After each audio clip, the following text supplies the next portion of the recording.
Après avoir travaillé la séance dernière sur l'Eucharistie, le sens profond de l'Eucharistie, nous allons nous attarder aujourd'hui plus particulièrement sur la messe, le déroulement et la cohérence de ce déroulement.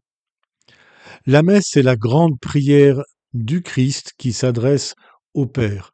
Cette prière du Christ, elle veut rassembler tout le peuple chrétien.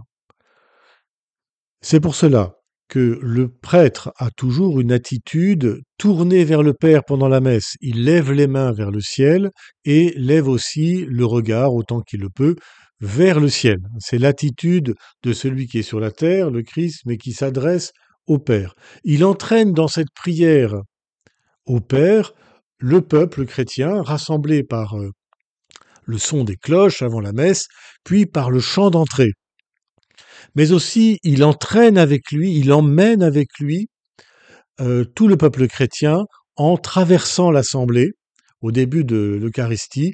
Lui qui, le prêtre, tient la place du Christ, part du fond de l'Église et avec le chant rassemble derrière lui, on pourrait dire, tout le peuple chrétien pour le mener à l'autel. Cette prière est une prière du peuple chrétien qui se reconnaît pécheur. C'est un peuple de pécheurs sauvés, d'où le Kyrie, Christe eleison, Kyrie eleison, qui signifie Seigneur, prends pitié, suivi du Gloria, qui est un chant de louange, qui était initialement un chant du matin, qu'il convient de respecter dans ses paroles, quel que soit le chant, puis la collecte, qui est la grande prière du Christ, donc du Christ vivant, on pourrait dire, dans le célébrant, et qui s'adresse au Père en faisant mémoire des dons du Père, ce qu'il a fait, et qui conduit à une demande. Seigneur, tu nous as créés, donne-nous de te louer toujours. Voilà, pour dire en résumé. Une fois que le peuple est rassemblé dans cette prière commune, unie au Christ, la parole est proclamée. C'est la parole du Christ, que ce soit l'Ancien ou le Nouveau Testament, le chrétien le reçoit comme la prière du Christ qui s'adresse à eux. Cette prise de parole liturgique a un statut particulier, celui de faire de cette lecture une parole du Christ. C'est rappelé d'ailleurs à la fin de la lecture par le mot parole de Dieu. L'Ancien Testament est toujours choisi en fonction de l'Évangile. En quelque sorte, la parole de l'Ancien Testament, qui est choisie dans la liturgie, se trouve accomplie dans l'Évangile. Pour répondre à cette parole de l'Ancien Testament, il y a le psaume. Le psaume, donc, qui fait partie de la Bible, de l'Ancien Testament, est la réponse du peuple de Dieu à l'Ancien Testament qui vient d'être proclamé. C'est pour ça que dans la mesure du possible, il est bon que l'assemblée tout entière dise le psaume. Alors pour ce faire, souvent le psaume est mis sur la feuille de chant, de sorte que les gens peuvent le chanter ou le dire. Si cela est trop compliqué, alors on a recours au refrain qui permet à l'assemblée de répondre, et puis le psaume est lu à l'embo. Enfin, l'évangile précédé de l'Alléluia, qui veut dire louer Dieu, Alléluia en hébreu. C'est l'Alléluia qui est développé par ce qu'on appelle le verset d'Alléluia, qui est introduit donc à la lecture de l'évangile, qui est lu soit par le prêtre, soit par le diacre, et uniquement puisque c'est le prêtre in persona Christi, qui tient la place du Christ pendant la messe, qui dit sa parole, qui enseigne en lisant directement l'évangile, puis en expliquant l'évangile et les lectures par l'homélie.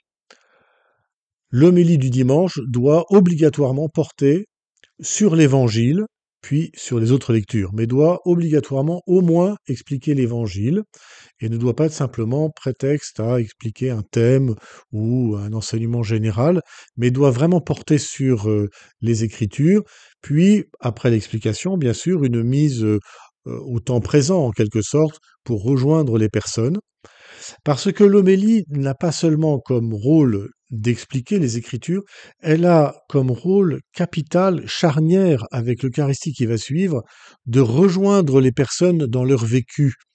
C'est-à-dire que si le prêtre parle de ce qu'ils vivent, les gens vont se sentir rejoints, touchés.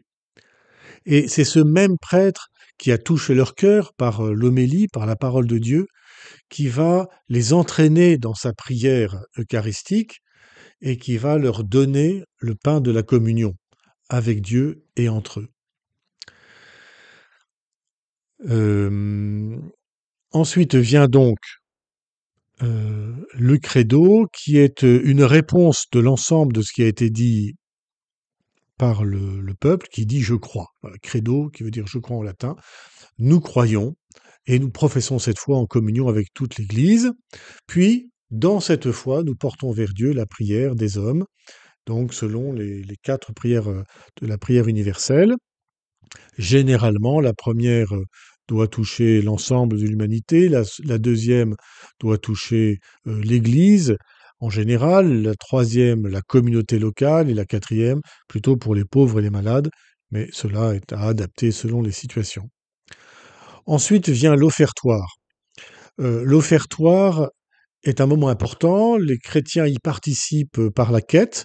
Hein, la quête, ce n'est pas seulement, pas d'abord du tout, de payer ma messe en quelque sorte, mais c'est une participation à l'offertoire. Donc on offre le pain et le vin. Les chrétiens donnent une partie de leur richesse pour participer à cet offertoire. Euh, Quand le pain et le vin sont offerts par le prêtre, qui lève la patène et la coupe, eh bien les chrétiens s'associent à cet offertoire par leur prière intérieure qui s'offre tout entier à ce don. Hein. C'est bien les personnes qui sont offertes. Les pains et le vin ne sont qu'un signe de ce don des personnes. La participation active des chrétiens va être signifiée intérieurement par ce don d'eux-mêmes, cette ouverture du cœur au moment de l'offertoire. Puis ensuite, la grande prière eucharistique qui commence par la préface, puis une des 4 prières eucharistiques, au cours de laquelle, pardon, 2 épiclèses, c'est-à-dire 2 moments où le Christ, dans la personne du prêtre, demande à l'Esprit Saint de venir, la première sur le pain et le vin, puis la deuxième sur le peuple tout entier, pour que et l'un et l'autre soient réellement présence du Christ au milieu du monde et pour le monde. Le sommet de cette prière eucharistique est le Notre Père, après le par lui, avec lui et en lui, qui est dit par le prêtre à la personne du Christ, auquel l'Assemblée répond Amen. Ce Notre Père, c'est le sommet de la prière eucharistique. Il est dit ou chanté en communion avec le Christ, tout un dans le Christ, s'adressant au Père. Puis la communion des saintes espèces avec l'ensemble des fidèles. Et puis enfin, après la prière de méditation, l'envoi, la bénédiction et l'envoi. Nous sommes eucharistiés, nous sommes unis au Christ par son corps et son sang pour être un pain à manger par le monde, un vin à boire par le monde. Ce qui demande aux chrétiens d'être des gens buvables jusqu'au bout, c'est-à-dire accessibles à tous pour permettre à tous d'accéder au Christ.